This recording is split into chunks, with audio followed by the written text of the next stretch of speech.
우리가 신앙생활을 할 때 여기 남을 판단하고 자기도 그 일을 행한다. 네가 하나님의 판단을 피할 줄로 아느냐. 내가 다른 사람을 판단하잖아요. 그럼 그 판단이 나한테 돌아온다는 것을 기억해야 돼요.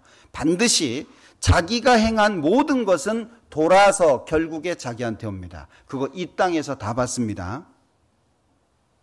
내가 누구를 판단하고 정죄한 말이 있다면 그 말이 돌아서 결국에는 나한테 옵니다. 내가 누구한테 악을 행했다면 반드시 그것이 돌아서 자기에게 돌아옵니다. 그게 안 믿는 사람도 말하는 자업자득이잖아요. 반드시 그렇게 되도록 되어 있습니다.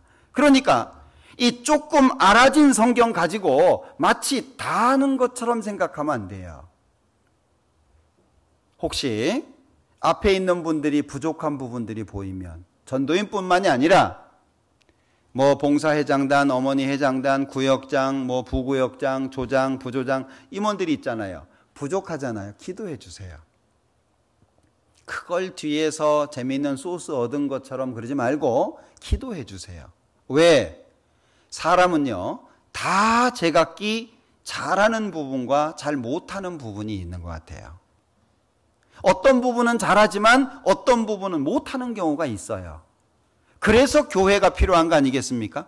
그러니까 하나님을 바라보는 시각이 왜 왜곡이 되냐? 조금 아는 걸 다 안다고 생각하는 거예요. 생각해 보십시오. 우리 이 머리로 하나님을 다 이해하겠습니까?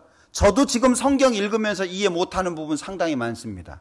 기도하고 있는 부분 상당히 많습니다. 왜 이 말씀이 이렇지? 아직도 모르는 것들이 굉장히 많습니다. 근데 마치 몇 가지 아는 것 가지고 다 안다고 생각하면 안 돼요. 제가 87년도에 구원을 받고 이 목사님이 너무 멋있게 보였어요. 막 설교하는 그 모습이 너무 멋있게 보여가지고 나도 상담해야지. 그때가 한 3개월 정도 됐을 것 같아요. 구원받고. 그러니까 교회도 모르고 뭐 다 모르죠. 한 3개월 정도 돼가지고요. 야, 너무 멋있는 거예요. 뭐 키도 조그만 분이 막 소리치고 막 이러는 게 너무 멋있어요. 그래서 나도 해봐야지. 교회는 모르죠. 이 설교 들으실란가? 이게 모르시죠? 이 목사님이 집회할 때 찾는 구절들, 외우는 구절들을 다 필기를 했어요. 그래가지고 한 3개월 정도를요, 그걸 달달달달달 외웠어요. 3개월 정도를 달달달달 외우고 성경책에다가 써놨어요. 요 구절 다음에 다음 구절 찾을 걸 써놨어요. 근데 상대방이 딴 걸 물어보면 답을 못해. 이거 이따가 얘기할 테니 일단은 들으라고 순서대로 가야 돼요. 중간에 딴 데로 세면 안 돼. 그렇게 한 6개월 정도를 한 것 같아요. 교회는 모르죠. 제가 상담을 하니까 또 이게 이상한 게 주변의 형제자매님들이 제가 상담하는 줄 알고 또 저한테 데리고 와. 1년도 안 됐는데 구원받은 지 1년도 안 된 사람한테 상담해달라고도 데리고 오네. 전 그게 너무 재밌었어요. 그래서 성경도 막 많이 보려고 애를 쓰고 막 그랬단 말이에요. 그러다가 알게 된 것이 교회였어요. 아, 이게 아니구나. 제가 그때 준비해 놓은 신문 스크랩이 이만큼 있어요. 왜냐하면 가는 곳마다 스크랩 해놓은 거 있으면 제가 다 갖고 왔거든요. 저 형님이 준비해 놓은 것도 다 갖고 오고 하여튼 있으면 그냥 여기저기서 그냥 막 다 가지고 오고 없으면 막 카피 뜨고 해가지고요. 그 당시에 신문이 지금 보면 누런색이죠. 오래됐으니까. 그 이만큼 있어요. 왜? 그거 가지고 다니면서 막 목사님 하는 거 똑같이 제가 했거든요. 막 요거 찾으면 그 다음에 찾고 자료도 똑같이 중간에 딴 게 들어가면 이제 헷갈리는 거예요. 막. 예? 그러다가 이게 아니구나. 그리고 접었어요. 그리고 시작한 게 교회학교예요. 교회학교를 시작하면서 성경을 다시 이렇게 배우게 됐고 그러면서 이건 내가 할 일이 아니구나. 그러다가 만난 게 농아선교였어요. 그때가 92년도였는데 그래서 제가 마음속에 생각하기를 하나님께서 옮기시지 않는 한 나는 주님 오실 때까지 농아인과 함께 해야 되겠다라고 하는 마음이 그때 들었어요.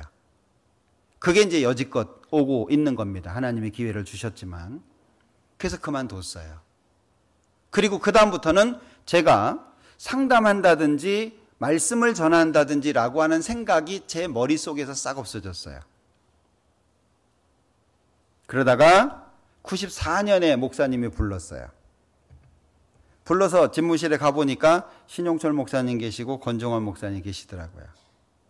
아유, 나만 잘못한 게 아닌가 보다. 그래가지고 이렇게 가서 이제 벌벌 떨면서 앉아 있었는데 한참을 사람이 필요하고 전도할 사람이 있어야 되는데 이런 얘기를 하시더니 전도인이 필요하니까 하라고 이렇게 얘기를 하셨어요.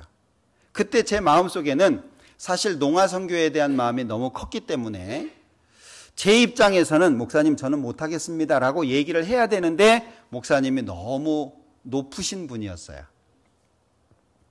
그래서 감히 그 앞에서 아무 말도 못하고 나왔어요. 그게 그냥 동의가 된 거예요. 사실 저는 그때 제가 용기를 내서 얘기를 했다면 아직도 농아선교부를 맡고 있었을 거라고 저는 생각을 해요. 차마 말씀을 못 드려서 나왔어요. 그리고 이제 전도인을 시작하니 아는 게 있어야죠.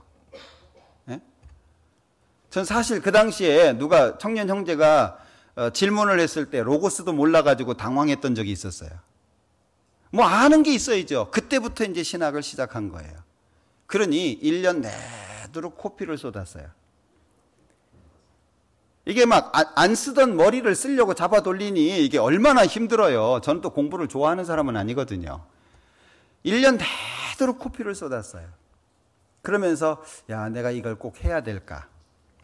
제가 원주 96년도에 발령받아서 가가지고요. 한 3번을 차를 타고 올라간 적이 있어요. 그러다가 중간에 내려갔죠. 내가 이걸 해야 될까? 이건 내가 해야 될 일이 아닌 것 같다. 올라가다가 그래도 하나님이 시켰는데 그 생각 들면 다시 내려오고, 아니야 그래도 말씀은 드려야 돼. 올라가다가 그래도 하나님이 시켰는데 그럼 또 내려오고. 원주에 3년 8개월 있었는데 38년 있었던 것 같아요. 마음이 실제 옆에서 보는 거하고 직접 그 일을 하는 거하고 너무 달라요. 그런데 이 설교하는 모습을 보면 많은 분들이 동경을 합니다. 단순히 그 모습, 마치 연예인을 동경하는 것처럼 그렇게 동경을 합니다. 사실 2시간을 설교하기 위해서는 준비되는 시간이요, 최소한 4일 이상이 돼야 돼요. 제가 해보니까 그래요.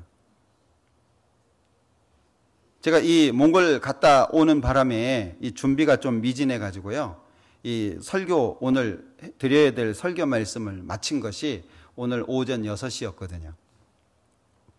아침에 6시에 이 설교를 마쳤어요. 계속 돌아다니니까 설교 준비가 안 되는 거예요. 여기 가서 이 얘기하고 저기 가고 하루에 한 3교회 돌아보고 농아인 가정 갔다 오고 이러니까 준비하는 게 제대로 안 됐어요. 그러니까 어떤 경우에는요, 이 하루 이틀 준비해 가지고선 설교가 안 돼요.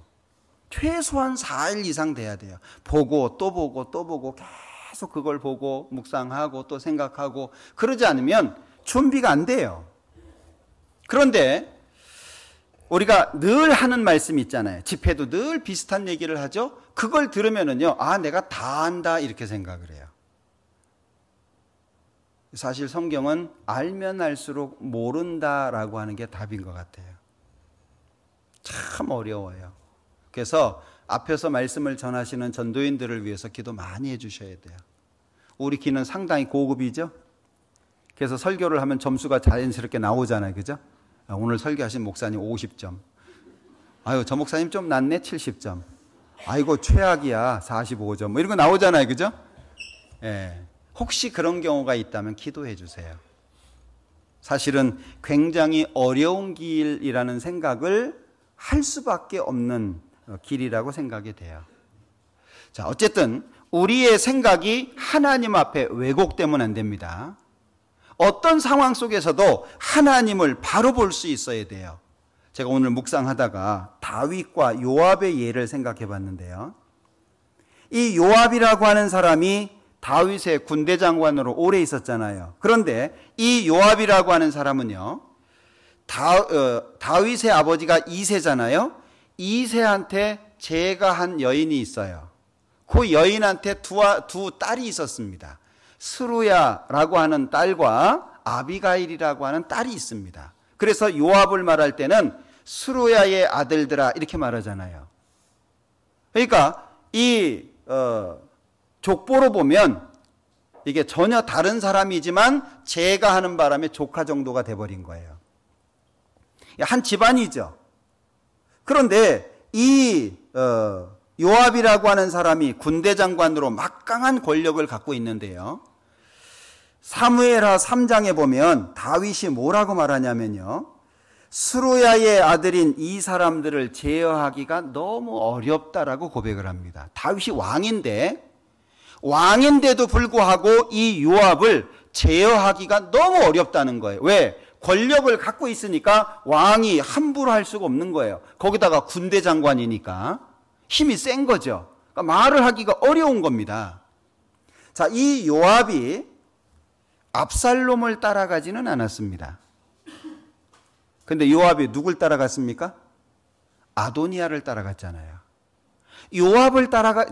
압살롬을 따라가진 않았거든요. 근데 결국에 이 아도니아를 따라갑니다. 그거 왜 그랬을까요? 제가 개인적으로 생각해 보니까는요. 다윗 옆에서 부족한 부분들을 많이 봤을 거예요. 다윗이 잘못하는 거, 특히 밧세바 사건. 이 요압이 잘 알잖아요. 왜? 요압한테 편지를 보내가지고 이 밧세바 남편 죽이라고 그랬잖아요. 적진 깊숙이 집어넣어가지고 죽이라고. 그 편지를 받은 사람이 요압입니다. 그러니까 다윗 옆에서 다윗의 부족한 부분을요 아주 잘 본 사람이에요. 압살롬의 경우에도요 다윗이 다시 왕위를 차지했지만 압살롬 죽은 것 때문에 막 울잖아요. 그때요 이 요압이요 이런 얘기를 합니다. 자, 여기 사무엘하 19장을 한번 보자. 7절입니다. 이제 곧 일어나 나가서 왕의 신복들의 마음을 위로하여 말씀하옵소서. 내가 여호와를 가리켜 맹세하옵나니 왕이 만일 나가지 아니하시면 오늘 밤에 한 사람도 왕과 함께 머물지 아니할지라. 그리하면 그 화가 왕이 젊었을 때부터 지금까지 당하신 모든 화보다 더욱 심하리이다. 자, 이게 뭐라고 말합니까? 지금 앞에는 이제 압살롬이 죽은 것 때문에 이 다윗이 슬피 울거든요. 그러니까 6절 중간에 보면 오늘 내가 깨달으니 만일 압살롬이 살고 오늘 우리가 다 죽었다면 왕이 마땅히 여기실 뻔하였나이다. 이 요압이 한 말이거든요. 그러면서 7절 후반부에 만약에 왕이 나가서 백성들을 위로하지 않으면 왕이 젊었을 때부터 지금까지 당하신 모든 화보다 더 심한 화를 당하게 될 거다. 이거 왕 앞에서 함부로 말할 수 있을까요? 물론 이게 충언이라고 볼 수 있어요. 그러나 왕 앞에서 이렇게 이야기할 수 있다는 것은 자신이 가지고 있는 권력이 있는 거예요. 자, 인구조사할 때 요압이 반대했죠. 그래서 인구조사할 때 성실하게 하지 않았습니다. 요압이. 그러니까 이 다윗, 이스라엘의 가장 위대한 왕이라고 하는 이 다윗 옆에서 그 부족한 부분을 본 거예요. 여러분들 사람이 부족하지 않은 사람이 어디 있습니까? 결국에 왕의 명령, 왕이 결정한 것을 이 요압이 뒤집어 버리잖아요. 그래서 왕이 보낸 아브넬을 뒤쫓아가서 죽이잖아요. 그리고 아마사라고 하는 사람을 죽이는데 이 아마사는요 자기 이모 아들이에요. 그런데 자기를 제치고 군대 장관이 됐다는 이유로 그 아마사를 또 죽입니다. 그래서 의인 두 사람을 죽이게 되는데 왕이 보낸 사람을 자기가 쫓아가서 죽일 수 있습니까? 그러니까 다윗을 무시하는 거예요. 왜요? 옆에서 봤거든요. 아이 다윗 저거 별거 아니야. 왕이지만 살아가는 모습도 별 일 없고. 혹시 그런 마음 갖고 계십니까? 앞에 직분을 받고 일하시는 분들에 대해서 혹여 그런 마음을 갖고 있다면 요압처럼 될 수 있다는 걸 기억하셔야 됩니다. 하나님이 내 사정을 가장 잘 아신다면 하나님께서 내 사정을 해결해 주실 거예요. 사람을 향해서 원망과 불평을 가지고 있다면 요압처럼 될 가능성이 많다는 걸 아셔야 됩니다. 결국에 압살롬을 따르지는 않았지만 아도니아를 따르다가 결국에 죽임을 당합니다. 우리는 하나님을 바라보는 시각 절대 왜곡되거나 굴절되면 안 됩니다. 언제나 하나님은 옳으십니다. 언제나 하나님은 맞습니다. 내 눈에 보이기에 하나님이 왜곡된 것처럼 보이지만 내 눈이 잘못된 거예요. 언제든지 하나님은 옳습니다. 이것이 우리의 마음속에 새겨져 있어야 돼요. 기억하십시오. 신앙이라고 하는 것은 사단의 끈질긴 유혹과 올무 속에 있습니다. 신앙이 어디에 있다고요? 사단의 끈질긴 유혹과 올무 속에 신앙이라는 것이 있습니다.